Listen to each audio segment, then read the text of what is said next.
안녕하세요. 코어 수학의 필쌤입니다. 자, 이번 영상은 이제 도함수의 활용의 마지막 영상이 될 것 같고요. 개념 영상에서는.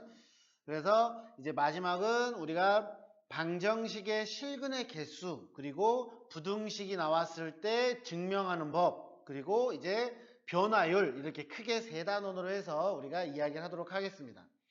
방정식의 실근의 개수 자체는 어렵지 않습니다. 먼저 우리가 방정식 fx가 0 그러면 0이라는 것은 x축이잖아요. x축 y는 0인 것을 의미하니까 거기에 실근의 개수는 당연히 이 함수 fx와 x축의 교점의 개수를 파악하면 된다는 거죠. 이렇게 만나는 교점이 fx는 0 이거의 근이 된다. 그리고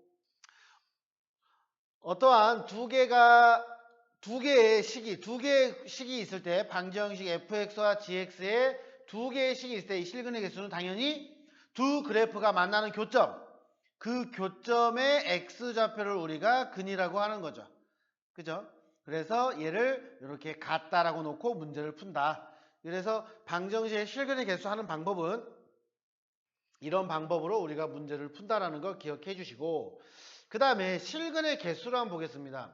이렇게 fx라는 그래프가 있어요. 근데 이제 요거를 우리가 많이 사용을 할 건데, fx는 a, 그러니까 예를 들어서 어떤 식의 문제가 나오냐면요, 뭐 3x의 세제곱 마이너스 2x의 제곱 플러스 x 플러스 5 마이너스 k는 0 이렇게 나온다는 거죠. 그럼 내가 이거를 그냥 통째로 하는 게 아니라 요 k만 넘겨서 는 k로 하는 거죠. 그러면 이 3차 함수와 이 상수 함수, 얘 둘이 만나는 걸 찾는 거예요. 그죠? 그런 방법으로 하는 경우가 많기 때문에 이런 방법 여러분들이 기억해 주시면 되고, 자, 3차 함수로 예를 들었습니다. 3차 함수면, 자, 만약에 이 a라고 하는 게 이 y값 p하고 q 사이에 있잖아요. 그러면 이런 식으로 빨간색이 돼서 만나는 게 하나, 둘, 세 개가 만난다는 거죠. 그죠? 그리고 지금 또 우리가 하는 게 A가 만약에 P라든지 A가 Q랑 똑같아. 그러니까 여기죠. A가 P랑 똑같다. 즉 3차 함수의 극소값이죠. 그 다음에 A가 Q랑 똑같아. 3차 함수의 극대값이야. 그럼 만나는 게 뭐가 되면 하나, 둘. 여기도 하나, 둘. 두 개라는 거죠. 실근의 개수를. 그죠? 그 다음에 마지막으로 A가 P보다 작아버리던가 아니면 A가 Q보다 커버리면은 이렇게 만나는 점이 하나밖에 없다라는 거죠. 근이 하나. 그래서 이렇게 되면은 서로 다른 세 실근, 그리고 한 실근과 중근이죠. 그리고 한 실근과 두 허근. 그러니까 제가 지금 두꺼운 걸로 선을 그은 이거를 X축처럼 우리가 생각을 한다면, 그죠? 그러니까 3차 함수기 때문에 하나 만나면은 한 실근하고 두 허근, 그리고 이 녹색처럼 돼 있으면은 두 실근인데 하나가 중근이라는 거, 그리고 빨간색처럼 돼 있으면은 얘는 서로 다른 세 실근이다. 이렇게 우리가 이야기할 수 있다.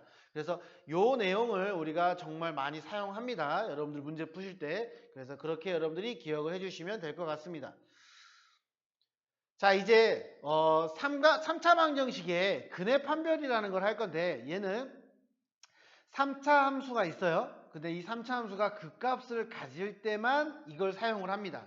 자, 무슨 소리냐?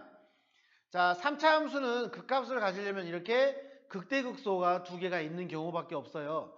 자, 그러면 극대값하고 극소값이 서로 부호가 다를 경우죠. 극대하고 극소가 서로 부호가 달라. 즉 극대하고 극소를 곱했더니 부호가 다르기 때문에 0보다 작겠죠? 그러면 무조건 어떤 식이 되죠? 이 그래프는 서로 다른 세 실근을 갖는다라는 거죠. 그죠? 극대하고 극소가 곱했는데 음수면 얘는 100% 서로 다른 세 실근이다. 그리고 내가 이거를 그래프를 그렸는데 또는 도함수를 해서 식을 세워봤는데 여기서는 극대값이 0이야. 극소값 부호는 상관없으면 음수겠죠. 여기는 극소값이 0이야. 그럼 극대값이 양수겠죠. 즉 극대극소를 곱해봤더니 둘 중에 어느 하나가 0이어서 0이 나왔어.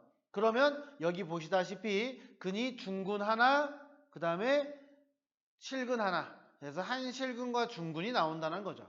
그러니까 극대극소 중 어떤 게 상관없습니다. 어떤 게 극대가 0이든 극소가 0이든 무조건 곱했는데 극대극소를 내가 곱해봤더니 0이 나왔어. 아 그러면 한실근과 중근이 된다라는 거죠. 이것들이요 거꾸로도 여러분들이 생각을 할 수 있으셔야 돼요. 아시겠죠? 그러니까 그런 내용들은 아마 여러분들이 문제를 풀면서 충분히 익숙해지셔야 됩니다. 자, 그 다음에 이번에는 극대와 극소를 곱해봤더니 양수야. 극대와 극소를 곱해봤더니 음수야. 즉 곱하면 0보다 크다가 된다. 그러면 얘는 한실근은 나올 텐데 한실근은 나오는데 나머지는 두 허근이 나온다라는 거죠. 그러니까 극대극소를 곱했는데 0보다 클 경우 극대극소를 곱했더니 0인데 극대극소를 곱했더니 음수인데 이거를 그런 상황을 여러분들이 잘 기억을 해줬으면 좋겠어요. 그리고 이제 얘는 번외로 이제 극값이 없는 경우죠. 그래서 이 그래프는 y는 x 세제곱 대표적인 거. 그래서 삼중근 이렇게 우리가 생각하면 되고요. 그 다음에 얘는 이제 허근만 있는 거죠. 그래서 한실근과 두 허근 이런 그래프는 뭐 극값이 따로 없기 때문에 이런 내용들만 기억해 주시면 될 것 같습니다. 자 그리고 이제 이 부분이 중요한데 이 부분은 중요하기 때문에 제가 다음 영상에서 이어서 하도록 할게요. 일단 수고하셨습니다.